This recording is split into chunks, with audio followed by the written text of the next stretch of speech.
All Souls Unitarian Universalist Church, building community, inspiring growth, creating change. Here in the heart of Kansas City, we come together to create this hour of shared reflection so that we might be renewed in courage for these times and inspired to lives of greater dignity, higher purpose, deeper generosity, and more effective action. If you are new to Unitarian Universalism or to our congregation, we want to get to know you and share a part of your journey. If this place is already your spiritual home, welcome back. We need one another, and it is good to be together again. We are so excited to be together in person again after almost 2 years of gathering only online during the coronavirus pandemic. Nevertheless, through the gifts of technology, we continue to celebrate community and connections with each other online also, as we lean into the values of justice, compassion, and reason. Together, we learn the love that has the power to overcome both loneliness in the heart and oppression in the world. Welcome to our service this morning. May the words and music and images that we offer today nourish our best selves, calling forth abundant wisdom and love. Arise, O souls, all arise.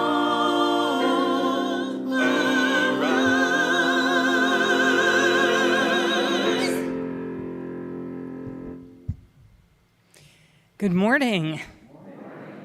And welcome on this morning of celebration in our community. We gather this day to rejoice with and to honor those of our youth who are graduating from high school this year and bridging into the role of young adults.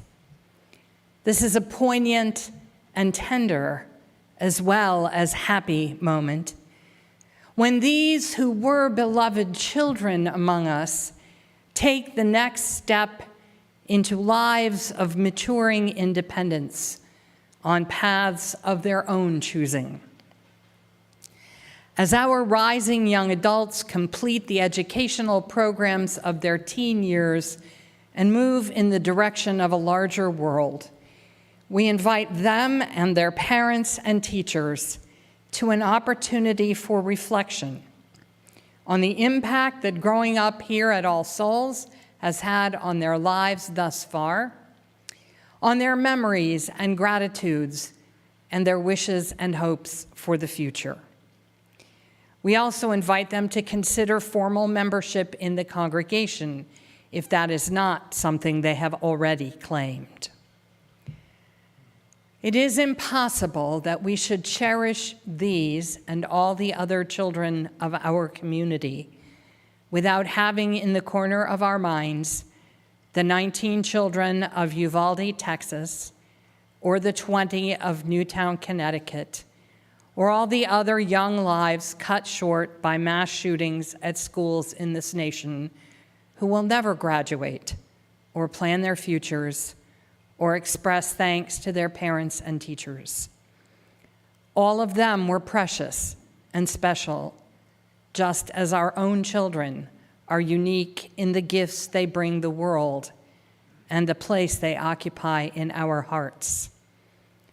This celebration of our pride and fondness for them can be authentic only if it also holds a recommitment to build the kind of world in which no community need grieve the loss of whole classes of its youngest generation. We have such hope for what our children might become and the ways in which they may help to heal our wounded world. Yet we have also an obligation, which is to bequeath them a world made better by our hands before we turn it over to them. For unto us our children are given as an encouragement of hope and strength. And what a tragedy it would be if people were never to be better than we are, if the promise of the human venture were to be fastened and limited in us. Rather, let this be the promise we hold, that our labor prepares a world of healing, restoration, and new life for the ones who shall come after us. For unto us children are born, and unto our human heritage new chances are given, generation upon generation. And in the name of that hope and strength, we kindle this chalice today.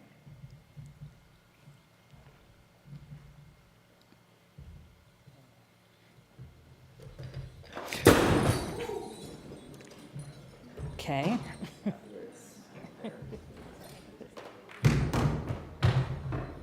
There will be a brief delay. You don't need to match.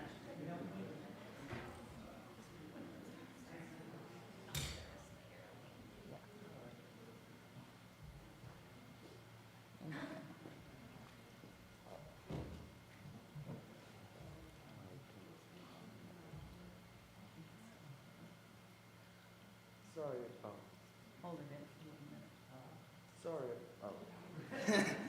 There you go. All right. There you Can everybody hear me? Yeah. Sorry about the brief delay.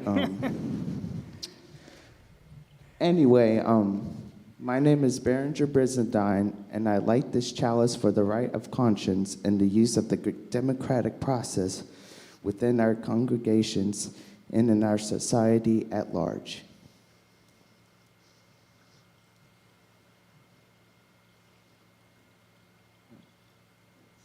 Yep. Thank you. Yay.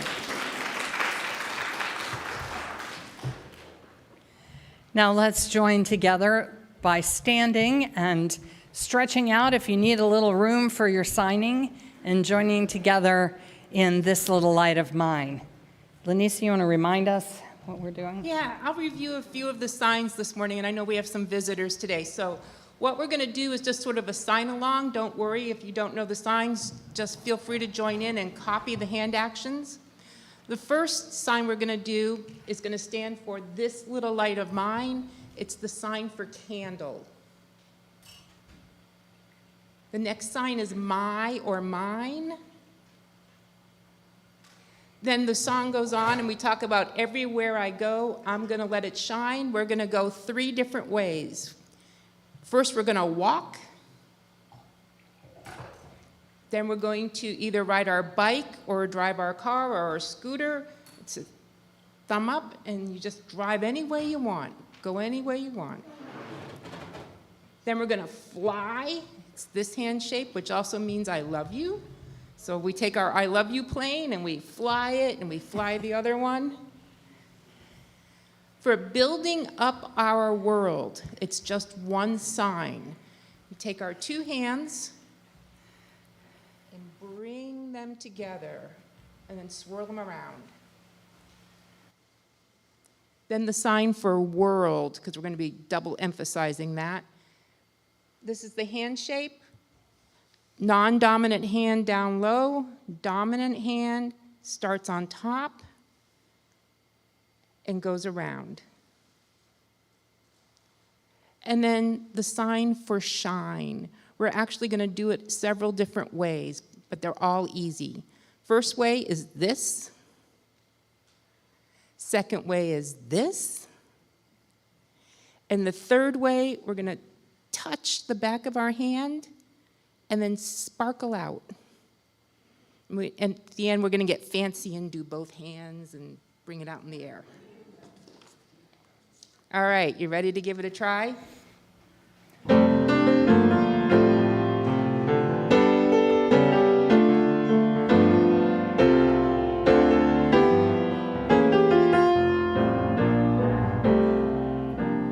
This little light of mine, I'm gonna let it shine.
Nick is going to lead us in our covenant.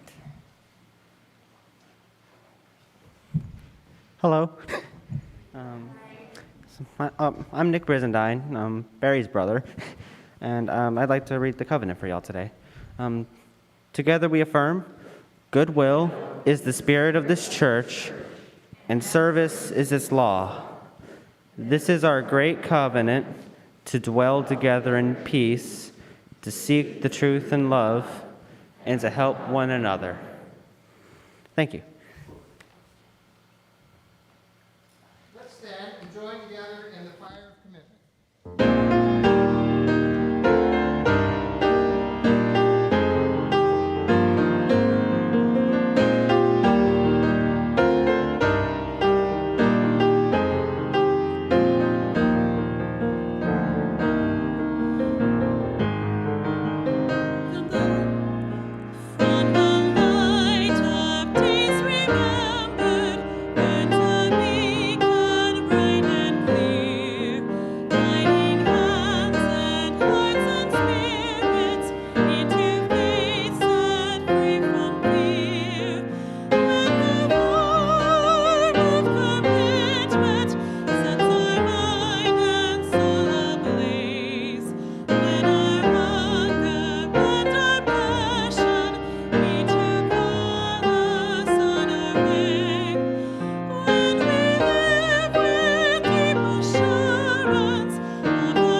Please be seated and join me in the responsive reading. We'll begin with me, and then we'll move to your right and your left, and then the A stands for all. What do we want our children to know of the world?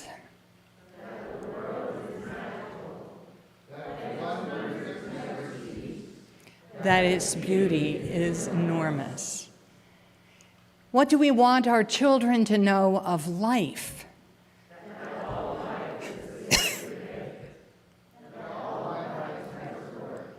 That life deserves our deepest respect and reverence. What do we want our children to know of the earth?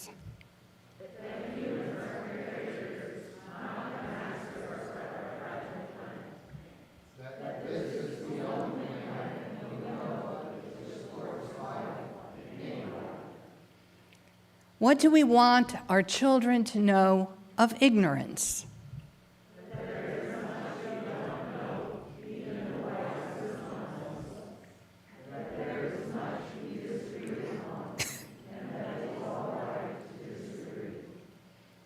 What do we want our children to know of learning?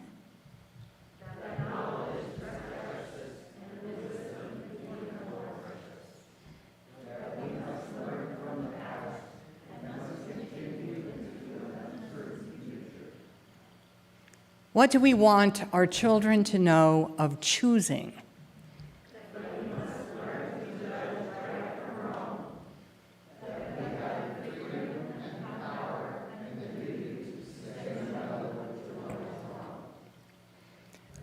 And we must act for what we know is right. What do we want our children to know of being human?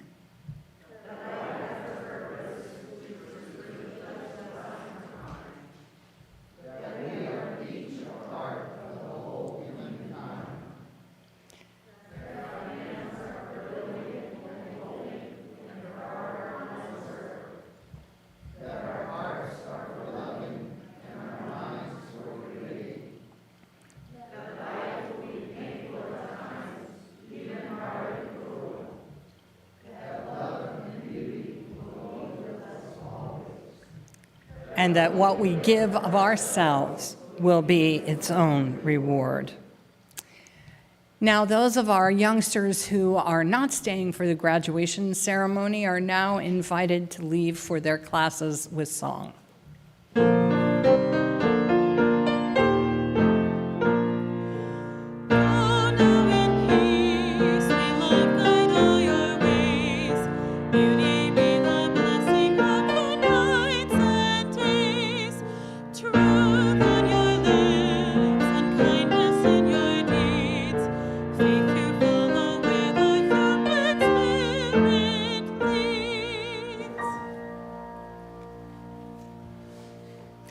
Good morning.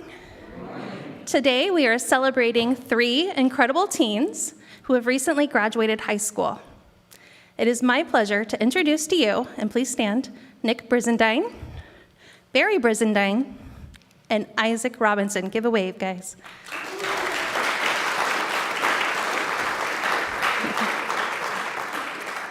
We are so proud of you. It has been a complete joy to have you in our religious education programs. My life has been made richer just by knowing each one of you. I know your parents and mentors and friends would all agree. Shauna, would you please share with us your tribute to Nick and Behry? Have a seat, guys.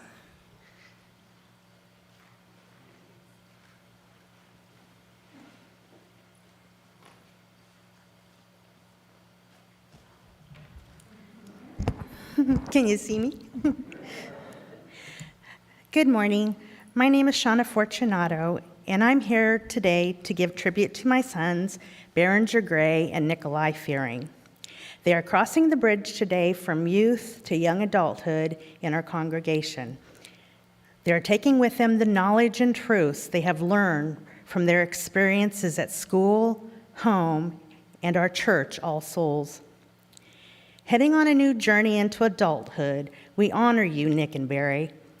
Today, we express our pride for the things you have accomplished now and in the future. We watched you grow as we gently molded you with truth, love, and acceptance. And when I say we, that includes all of you. Those that mentored, taught, chaperoned, and guided my children to be the best UU members they can be. Even those of you that merely smiled at them when passing by, you made them feel accepted, acknowledged, and you strengthened their sense of spiritual community.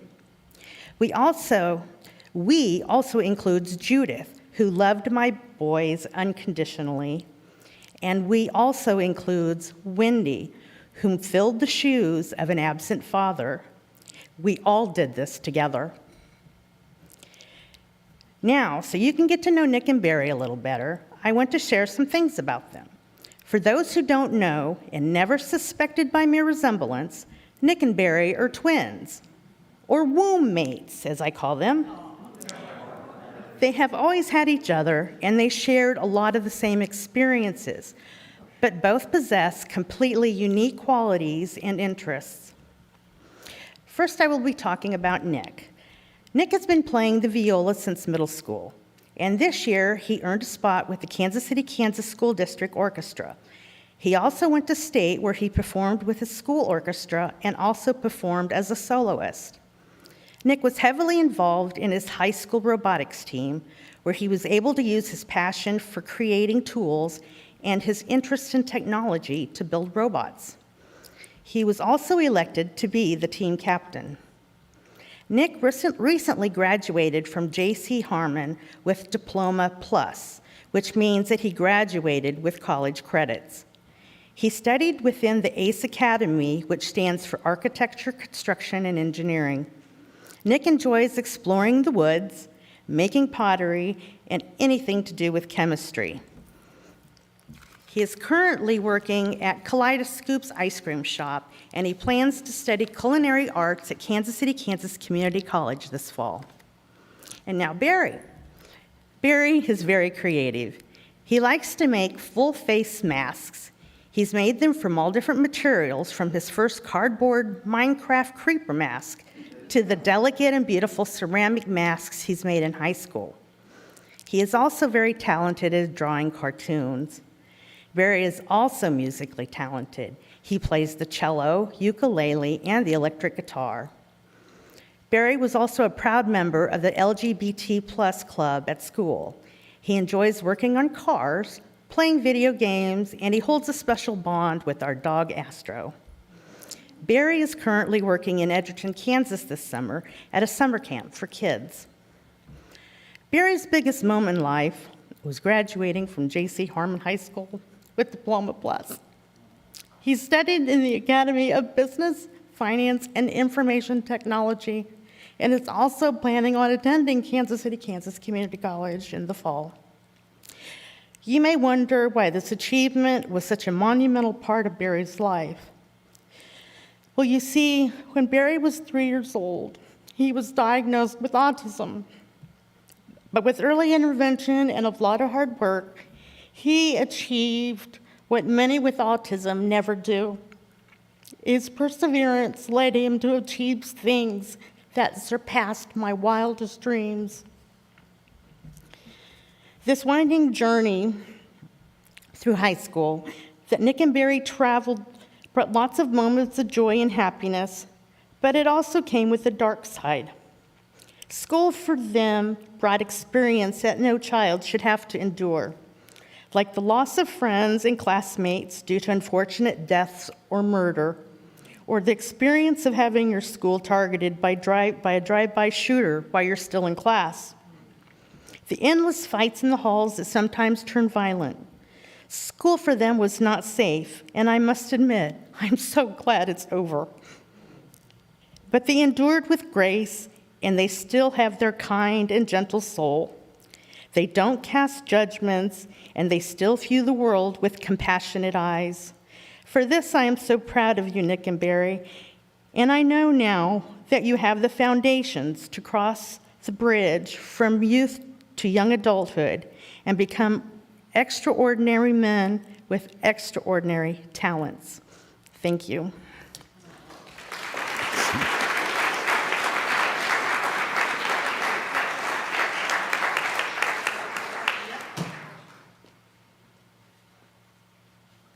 Come on up, Nick. There you go.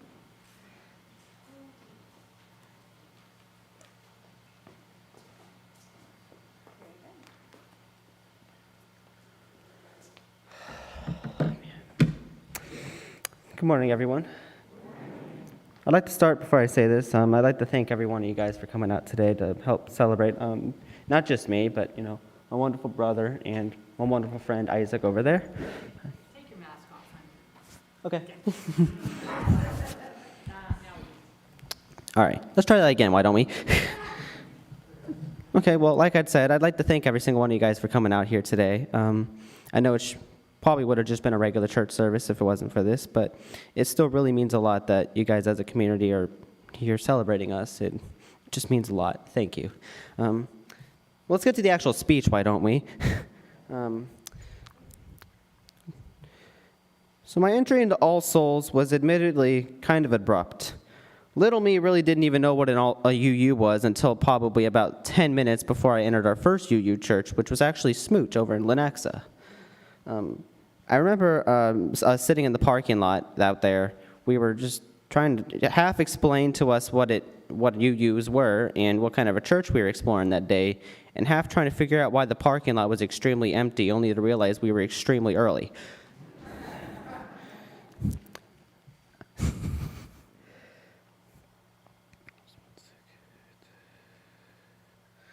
Strangely, I really don't remember much about that service, actually, but I do know that Kendyl was actually giving a sermon there that day. And that sermon that she gave was apparently so good that my mom and Wendy heard it and decided to go check out All Souls just once, quote, and, well, as you can tell, that just once kind of turned into several years and me graduating here.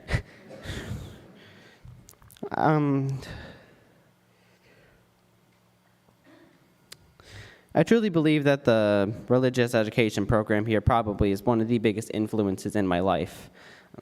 Mostly because, I started religion so late in my life. A lot of people, they grow up in the church. I started attending a church in general when I was like 9.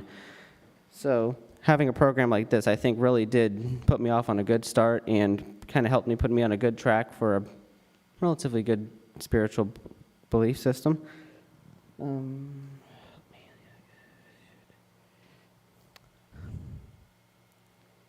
Sorry.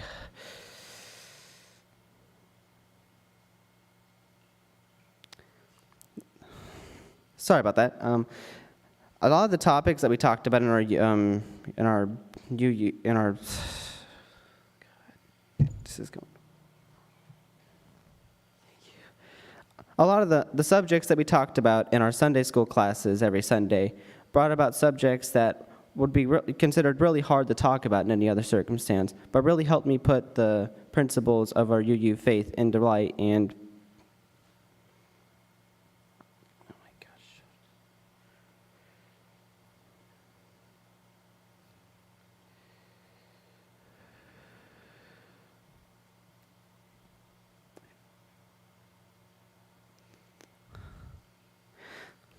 Okay. Along with the wonderful subjects that we talked about in Sunday school and the wonderful lessons that our wonderful teachers helped correlate and create, there was also a lot of fun activities that we did. The Easter egg hunts that usually ended in manic craziness trying to grab every egg in sight, only to realize you accidentally grabbed 85% of the eggs and you had to share it with the kids that got about 2.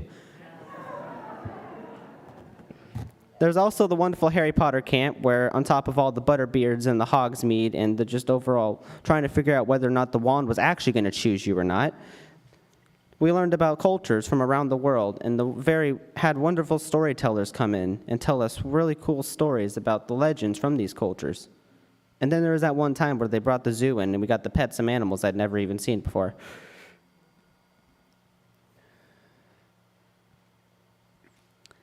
But I think probably one of the biggest and probably the most influential things that I've ever done related to this church is probably going to be the Boston trip. Remember that? While I was there, we visited the UUA headquarters, learned about the history of our church, and overall just kind of learned what it meant to be a UU. We explored what it meant to be a UU, reflected on our beliefs, and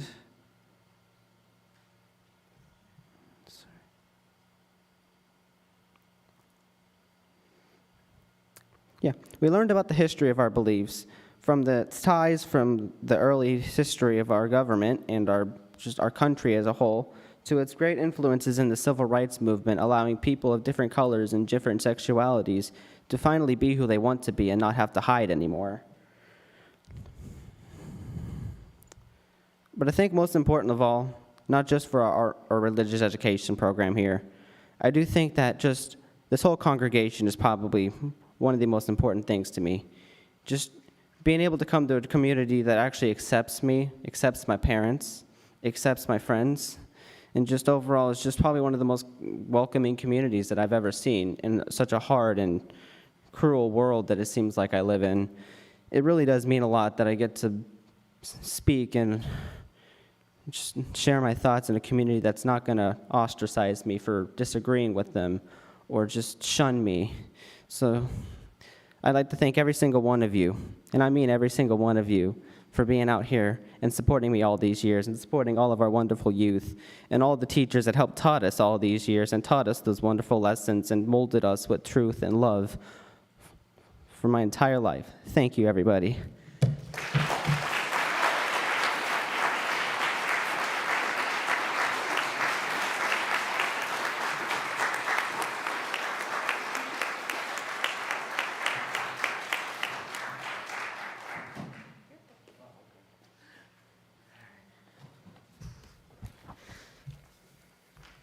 So let this get out of the way. Before I speak, I'd like to thank you all for coming today and all the people that are online. Welcome. Before I speak, let me just get this out of the way. I may not be great at speeches, and I probably might even stutter halfway through during my time on the mic. So with my sincerest apologies, I would like to thank you all for coming, and I would like to talk to you about one of my greatest accomplishments I made so far in my time on planet Earth. School itself was one heck of a roller coaster to begin with. I was considered both the quiet and the hyperactive kids in the class, so learning was essentially challenging for me. As I grew older, I started to learn a new tactic of learning anything new. You just simply get into it, and soon you'll always memorize it. That was kind of my tactic in saving my sorry butt in high school. That essentially, well, like I said, made me come up on the stage right here today. Okay, let's just hold on about school just for a second, and let's talk about how All Souls as a whole has made an impactful in my entire life. All Souls was one of the most important groups that has impacted me, not just spiritually, but also made me as a better person overall.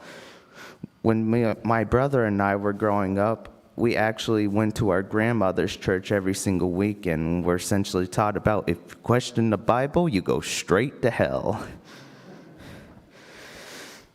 Anyway, years have passed, and we rarely even go or even talk about that church anymore. But by the time we were in 3rd or 4th grade, Mom and Wendy decided that we should go to a church that is more, well, welcoming to people like us. And this was one of those churches, other than the church in Lenexa, like my brother just mentioned. But by the time we went to All Souls, when we first arrived, we were essentially greeted with a smile at our face, no matter who the person was, and we felt really welcome while we were at it. And we were also introduced by Judith, our children's minister. Oh, by the way, Judith, if you're watching this is a hello.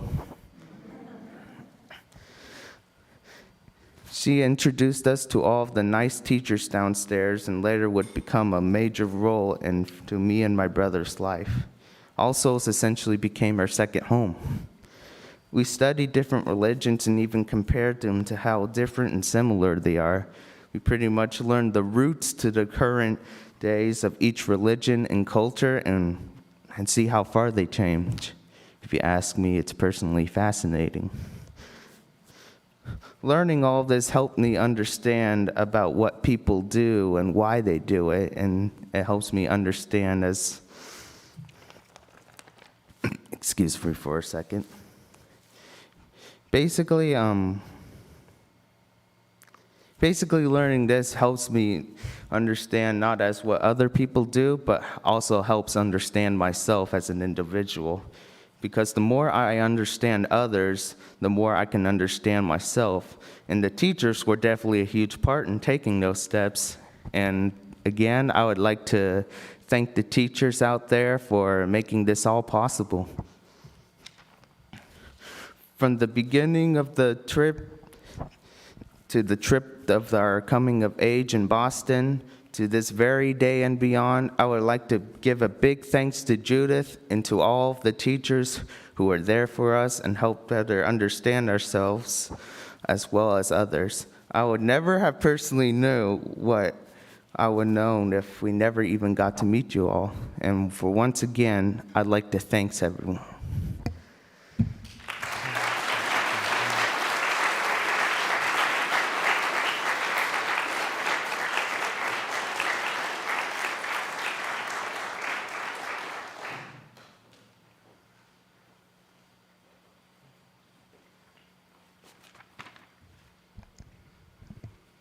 Good morning, everyone.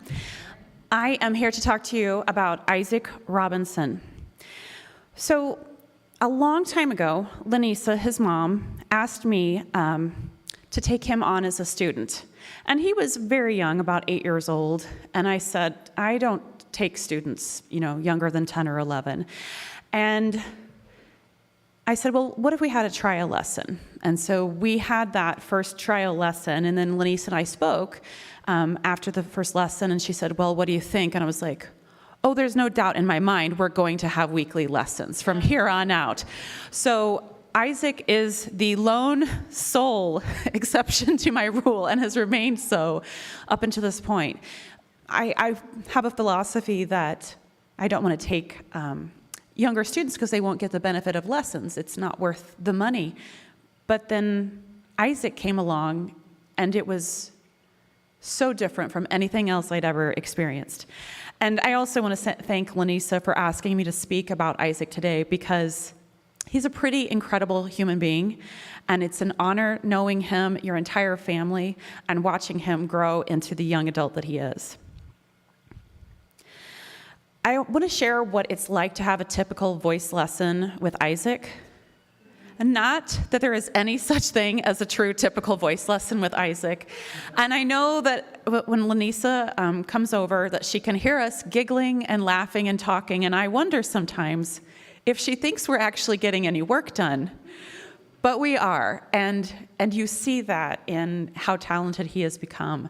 So if I were to kind of try to summarize it, we start with the theatrical productions that we have seen for the week.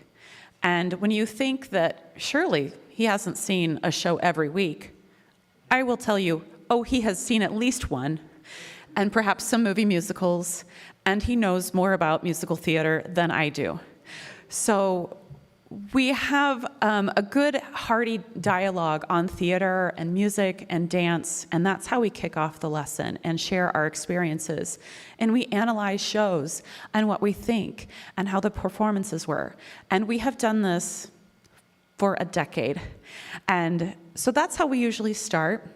And then we go through our warm-ups, and I'm a very thorough believer in vocally warming up, low range, high range. Working with Isaac has been a joy, and then going through the voice change is very difficult. But then when the voice starts to come out of it, it's so incredible. And when Isaac has these amazing high notes, and we're both shocked and surprised, it is something to behold when it happens. And we work on notes, as I call, that are not for public performance, but they're for us. And you want to have those insurance notes. And I love that Isaac trusts me to help him find those notes and the discussions that we have on it. We do rhythmic dictation. And one of the reasons why I love Isaac as a student is because he allows me to really hurt his brain. And I mean that. So when I say rhythmic dictation, I will tap out a rhythm, I'll play a rhythm, and then he has to write it out. And we see how he does. And he's great at it. We do sight reading. And when I say sight reading, he's sight reading at a senior college level at this point. We're sight reading in minor scales. I could tell you all the things that we're doing, but it's pretty far beyond, and it takes a special kind of nerdiness to get that much in depth. And Isaac is right along there with me. We have learned about the ancient church modes. We have researched composers. We've gotten into the subtext of songs. It is the nitty-gritty of all nitty-gritty voice lessons. My voice teacher, who passed away last summer, told me that there would be students that come into your life that are very special. And those few students are worth all of the heartache, all of the lessons that you have, all of the things that you go through as a voice teacher. Isaac, you are one of those, and I knew it from our very, very first lesson, that you were a gem, and that this was something special, and the journey that we would be on together. I have really read none of what's on my paper, by the way, which is also usually what happens in his voice lessons. I have a plan in my mind, and then we go on a tangent, and that's just fine. So I want to take this time, Isaac, to thank you for everything that you've given me. It's more than I can say, and I'm so excited to see where you go next in music and theater and dance and wherever. You're going to take them all by storm, because I know you can. And thank you for pushing me as your teacher.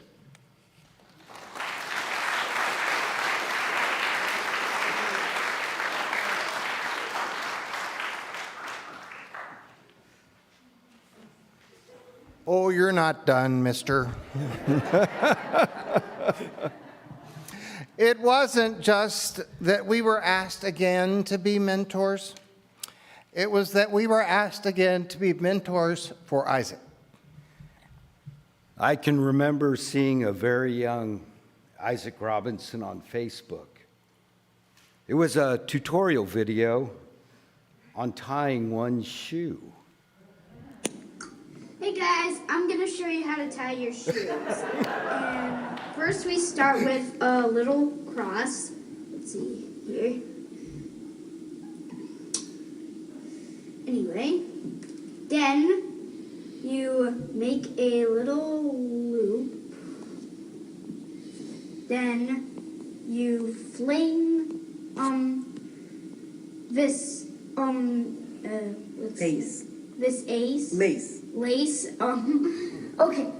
this lace over your knot, and then put the lace under the hole. Let's see if I can get it.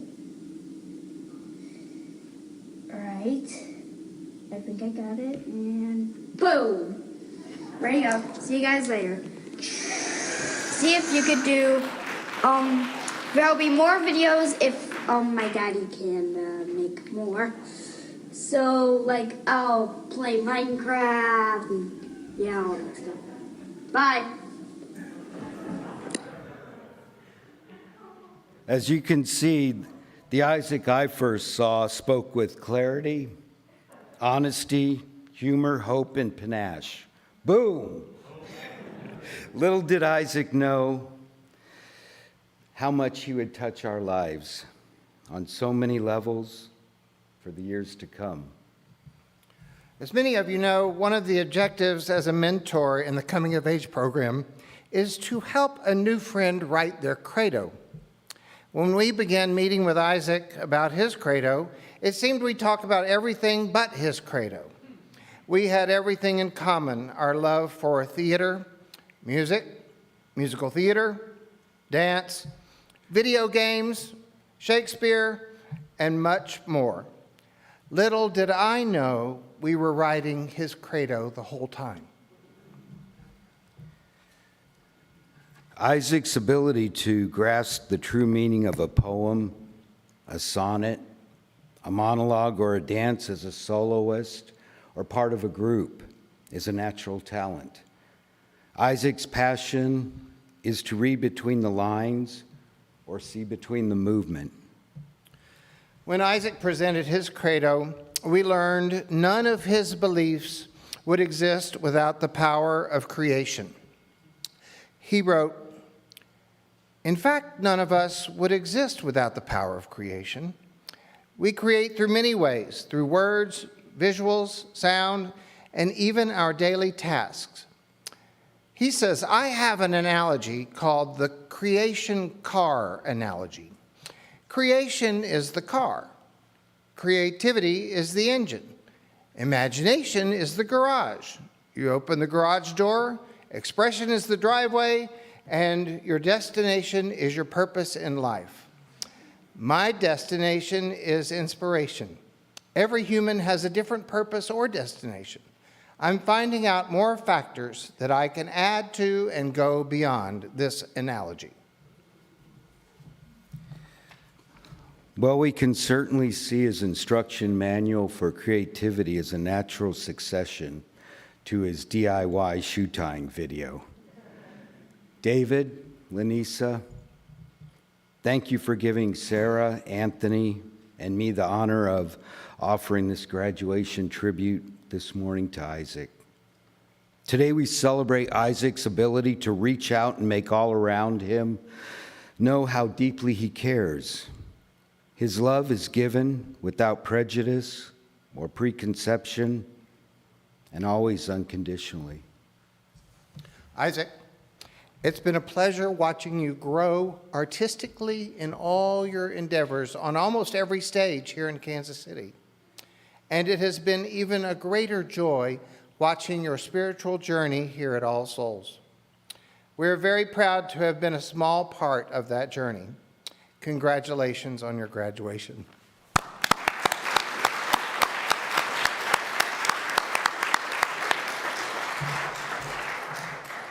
Now it's you.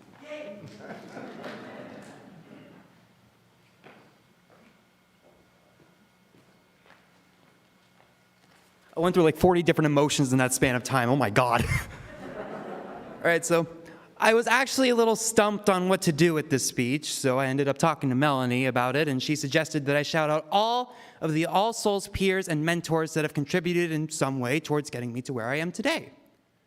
I'm going to do exactly that. I'd like to take this time to shout out all of the peers and mentors here that have shaped me as I've grown into my own as a young adult. I'll start with the ultimate coming-of-age experience that was led up from all my other coming-of-age experiences, was the infamous 2018 trip to Boston. And I'll start by saying that everyone who came has certainly contributed to my growth as a human being. Though it was an exhausting trip, it was a welcoming environment. I mean, shout out to Vino for fixing my crappy sheets and Cynthia for having Mucinex whenever my allergies would kick in. Along with them, there was also Judith, former director of religious education. She didn't come to Boston. That's because she was already the one organizing the trip. Judith has been a part of my entire youth life, and she was one of the first people in my life to really guide me spiritually. Some other All Souls members that have been a part of basically my whole life are Allison, Mike, and Shalmar Hartnett. They're like family to me, and they're some of the smartest and most amazing people I have in my life. Another early UU mentor I'd like to shout out is Sharon Cassidy. Not only has she been a consistent presence practically any time I've come here, she's also someone I can nerd out about movies and performance art with. Speaking of performance art, Claudine Thomas has supported me in my own performance endeavors. She's sharp-witted, and I'm thankful to have someone so supportive of my passion. Another person who has supported me in my passion is Ellie Dawson.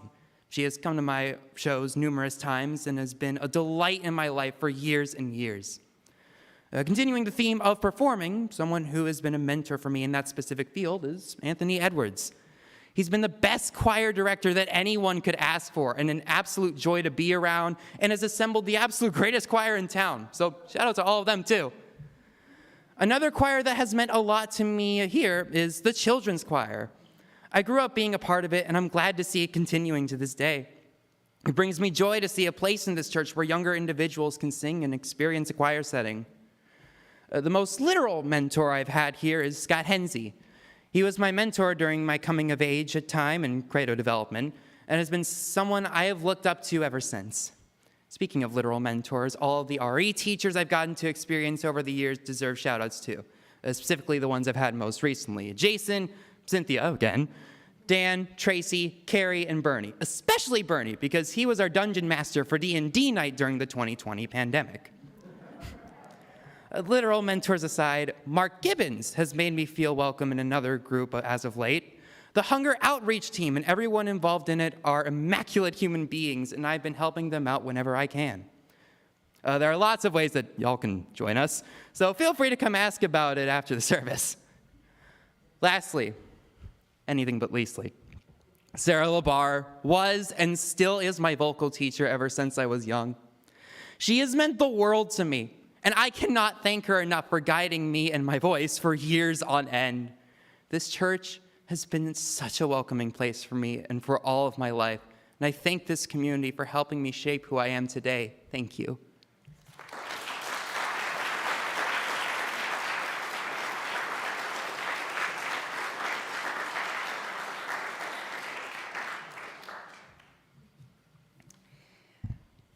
Well, it's the same everywhere. Young adults, especially college-age students, are idealists.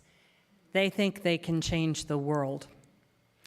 It was that way at the University of Munich in February of 1943, when 3 students were arrested by Hitler's Gestapo.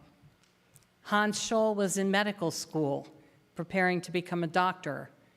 At the same time that he served, like all young men in Germany at the time, in the army. His younger sister, Sophie, studied philosophy and biology at the university. Their friend, Christel Probst, was married and the father of 3 young children.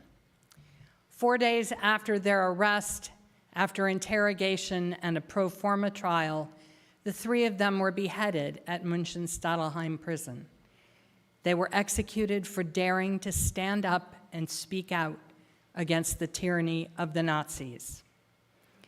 Hans and Sophie Scholl and Christel Probst, together with their friends Alexander Schmorl, Willy Graf, and their professor Kurt Huber, were the authors and distributors of the Leaflets of the White Rose, a series of short essays that were anonymously published and distributed across their campus and at other universities during the summer and fall of 1942. In these leaflets, the 6 members of the Society of the White Rose called upon the conscience of the German people to resist Hitler's National Socialist government, its war aggressions, and its abuse of Jews and other citizens' rights. They encouraged the fearful and despairing citizens who had been silenced by the surveillance, threats, and violence of the Nazi Party organization to believe that resistance was possible and that even the secret spread of ideas could help end the war and restore the nation to sanity and justice. On old-fashioned mimeograph machines, they ran off copies of these pamphlets in the middle of the night, quietly scattered them in hallways and classrooms, sent them anonymously through the mail, and even traveled on trains to other cities with suitcases full of them to give to friends and to place at other college campuses. Sophie and Hans and their friends knew that what they were doing was extremely dangerous. They tried to protect their families and other friends from being implicated by never discussing this work or their feelings about Hitler's administration with anyone outside the Society of the White Rose. They were motivated by the inspiring philosophies of Germany's greatest scholars and writers, people like Schiller, Fichte, and Goethe, as well as historical examples like Lao Tzu, Thomas Aquinas, and the Bible. From these various sources, they came to conclusions that resonate remarkably with the convictions of modern humanism. Again, in our own day, these words, their words, stand as a challenge to any government that seeks to make unjust war, or to trample on the rights of minorities, or to silence dissent and hold itself above moral accountability. Today, these young people, can I get you to come back up, you 3? Thank you.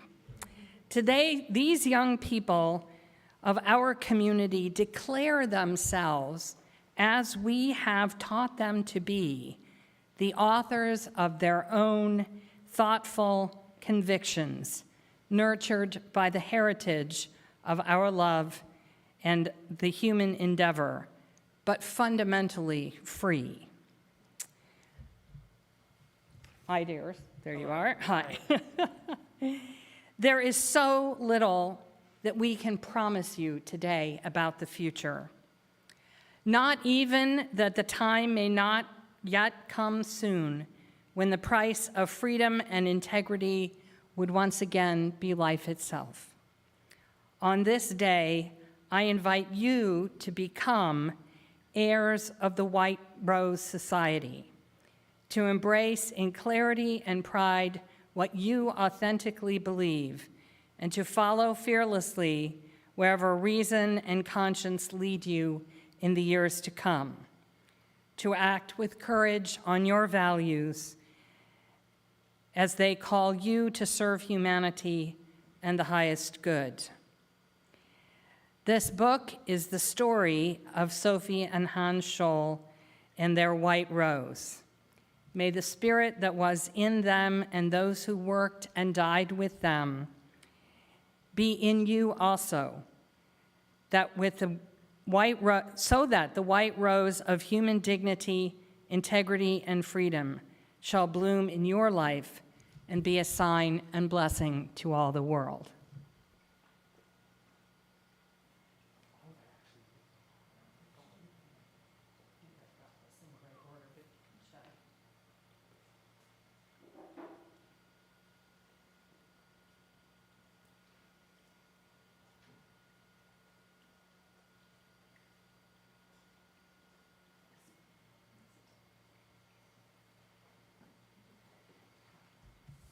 And we will now move ahead to the invitation to the offering, if you would join us. Good.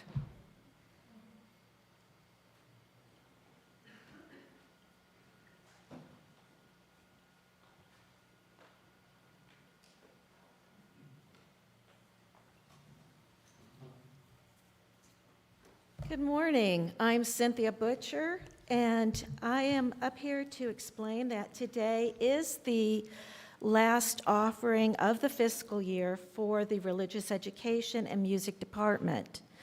And I wanted to explain a little bit about the budget and a little bit about the shortfalling, and then what one of the programs is that we use this money for. So far, we have raised $8,221 for music and RE. And we thank you all so much for your generous contributions. The fiscal yearly budget has asked that we raise $14,000, which means we have a shortfall of $5,779. And that is something that deeply impacts the beautiful music and programs that Anthony is able to put together, as well as the programs that we are able to offer in the Religious Education Department. And they are many, many. Those of you who don't have an immediate impact by the Younger Religious Education Group, I want you to know about a couple of them. One is, of course, the coming of age and mentoring programs and the Boston trip, which I got to go on. Getting to know these beautiful, amazingly talented and loving young people is truly a blessing in my life. And if I were not an RE instructor, I probably wouldn't have that one-on-one opportunity, or I wouldn't make the time myself. So I encourage you all in your own way, take some time, get to know a young person, because I know the ones coming up now as well. I've been teaching them since they were little. They're absolutely, without a doubt, awesome. They are going to be the movers and shakers in our arts, in our political forums, in our world in the years to come. And I'm excited to see what they're able to do. And one of the reasons why they're able to do so much is another program in RE that you may not have heard of, and that is the OWLS program, OWLS. It stands for Our Whole Lives. And it is a sexuality and understanding education system that starts with kindergarten and now, thanks to the UUA, goes clear through 100 and plus years of age. And so each segment is an age-appropriate sexuality program.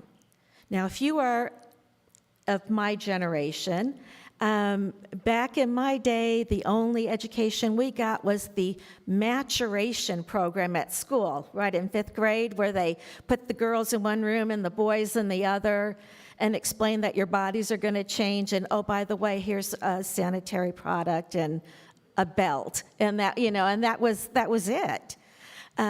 This program, the ALS program, has been designed by an amazing group of psychologists, educators.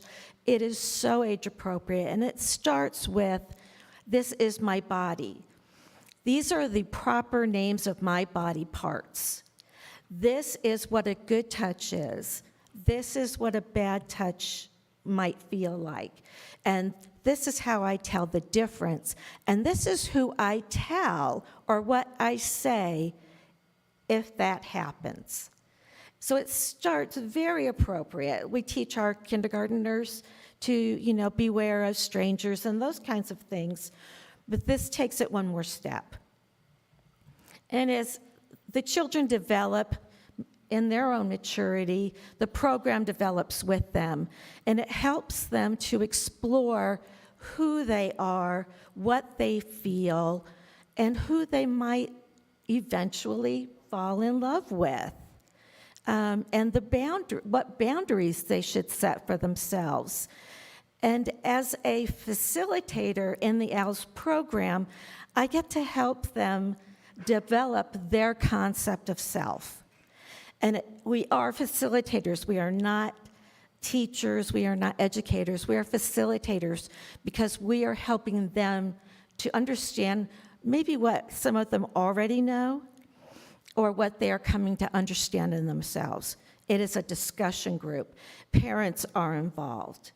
It's an amazing program, but it's not free. To become a facilitator, I have to take, before COVID, it was a 3-day intensive on-site course, and it was $250. And Judith and the RE program paid for that. They paid for the hotel I had to stay in because it was in Lawrence, Kansas. They paid for that.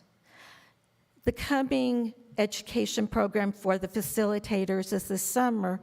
Now we're doing things online, but the cost is still $250 per educator. And I'm going to be, now that I'm K through 6, I'm going to take the middle school, high school sections, and I have offered to pay for them myself because they're important and because our budget is in such need. So I would ask at this time that we are looking at the invitation to please be generous, be grateful what it's doing for our young people. It's raising them to be the most amazing people I have ever met. And with that, we call forth our ushers and gladly receive your offering. Thank you.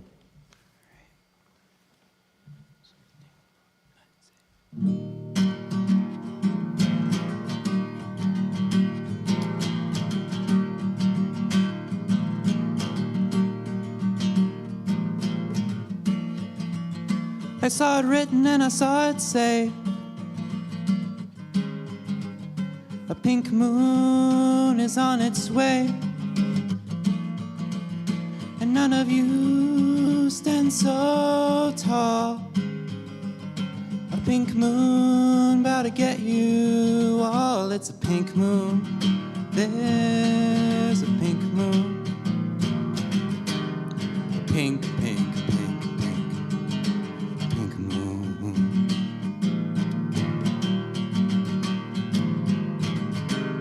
A pink, pink, pink, pink, pink moon.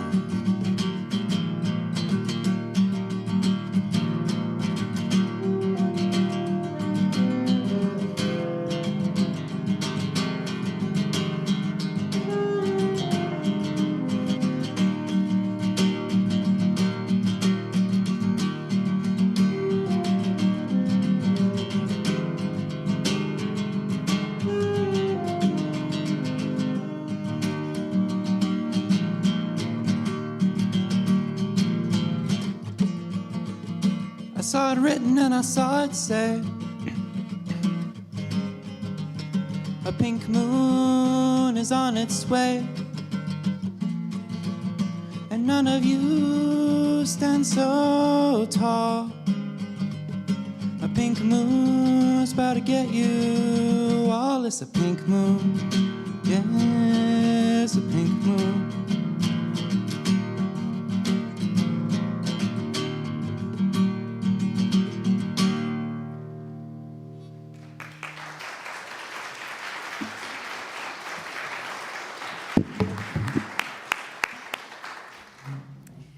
Will you join me now in the words of dedication for our offering?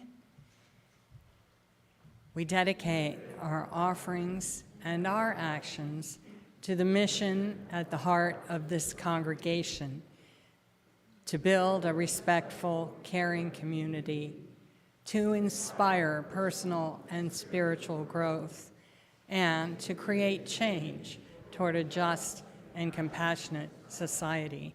And now would you join me in congratulating Barbara and Peter Griggs on their 50th wedding anniversary.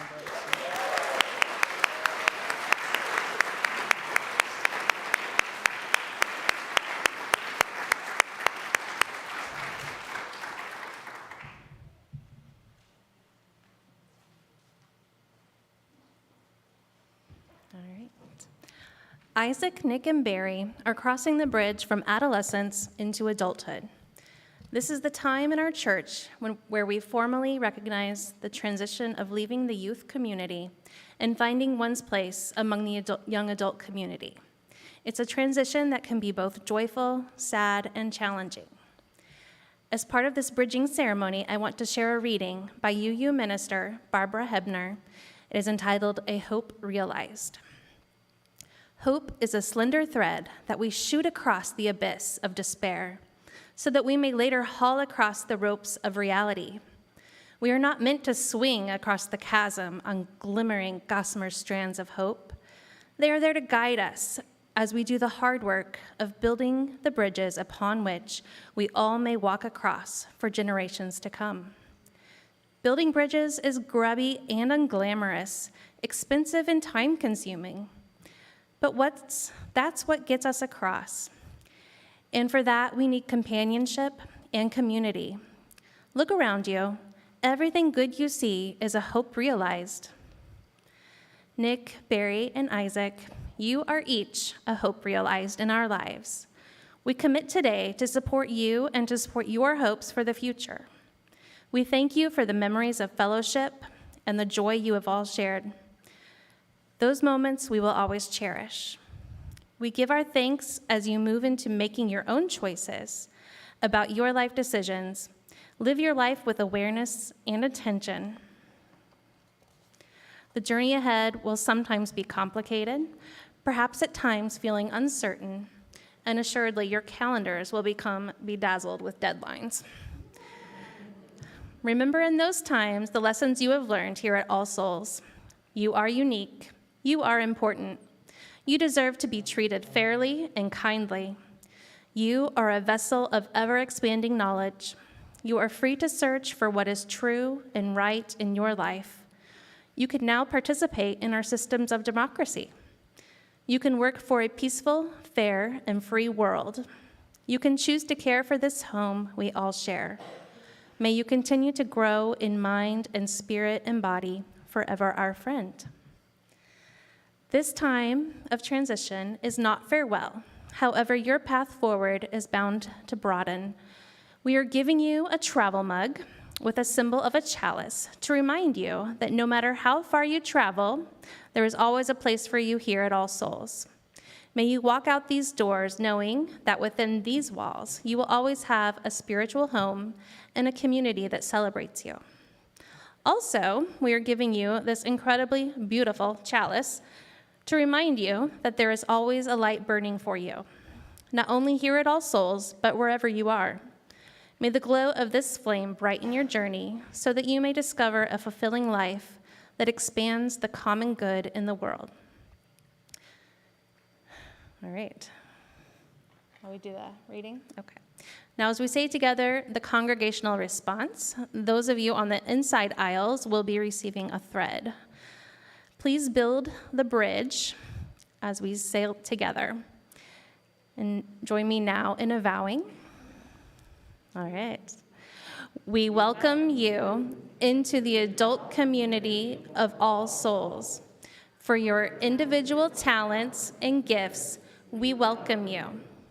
For the hopes you bring and the concerns you share, we welcome you. We offer you our guidance and friendship as you cross the bridge into adulthood. And one last time, we will sing this song for our graduates as they pass under the bridge.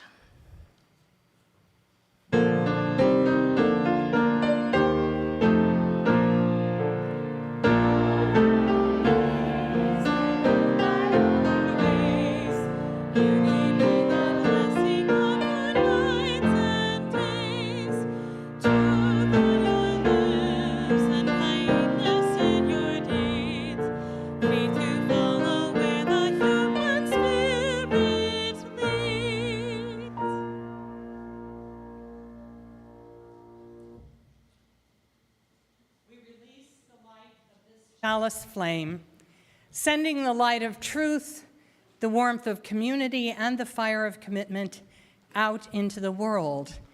And these we also carry in our minds and hearts until we are together again.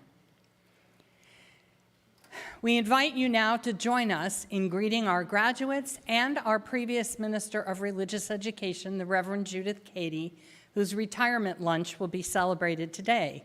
You will find them all in Conover Hall. If you have made reservations, please stay and join us for lunch. You can eat at the tables in Conover or at the picnic tables on the patio.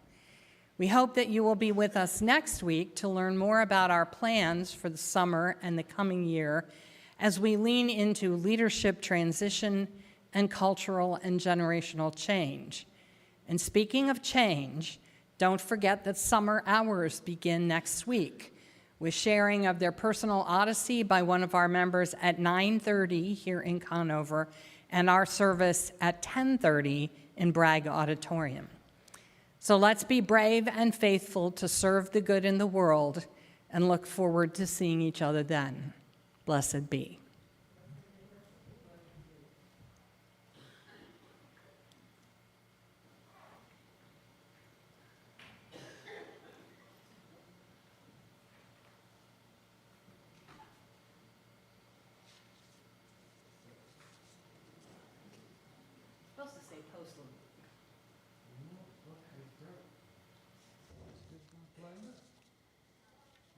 You can go, Kaylee.